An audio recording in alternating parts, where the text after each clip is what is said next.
And welcome back inside the Aztec Athletic Center and our 2012 Signing Day special. Craig Elston now joined by offensive line coach Dan Finn. And Coach, we were just talking with Tony White about this group of 6 offensive linemen being brought on to Montezuma Mesa. What an exciting group, and the biggest group coming into your position.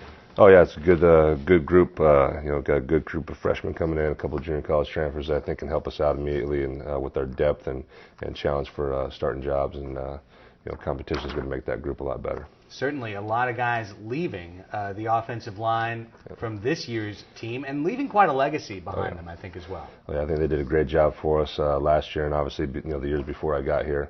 It was a good group to work with. Got a great group coming back. One of our big challenges was when this recruiting class was assigned and established some more depth in that room.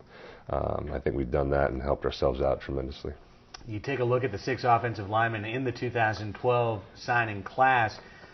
One thing jumps out to me right away: 6'5", 6'5", 6'4", 6'7", 6'5", 6'5". They don't grow offensive linemen the same size they used to, Coach. No, they're for the most part they're all taller than me, which is a good thing. I'm 6'4", and I like to look up to them. Having a bunch of long levered guys, I think it's going to help us out. So.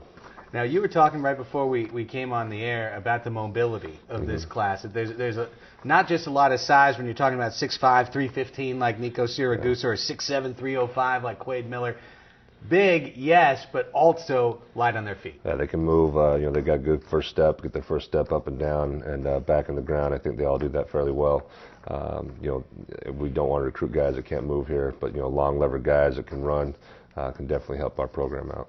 A lot of times a coach will take a look at a freshman coming in, and you see the action on film, you see what you've seen with scouting tape, but you also can kind of project with your mind's eye, what can this kid grow into? What can we take this frame and build upon it? Yeah. Already you're getting good-sized kids like 315 and Nico Siragusa, but I imagine that could turn into maybe 318, but more muscle than fat. Yeah, I mean, most of these guys are good-sized kids. Only a couple of them are going to have to come in here and bulk up a little bit, as we say. Guys like Nico, he's big enough already. We just need to change the way his body looks, and he's not going to need to get any bigger. He's just going to need to get a lot stronger. So. Right on, Coach. Well, this is an exciting group, and I got to ask you as well about bringing in a kid like Justin Acey, and we were talking with Coach White about it, but coming in at 25 and already having served 2 tours of duty with real fire, and now you're talking about coming into the college football scene. Almost going to be like an extra assistant coach for you, won't he? Well, maybe not as an assistant coach, but definitely a more mature guy in the classroom there. He's been through a lot of life experiences that I'm never going to go through, or a lot of the kids are never going to go through. That was probably one of the attractive things about recruiting him, was the fact that he was a more mature guy, had been through a lot, and can help us out in that way, for sure.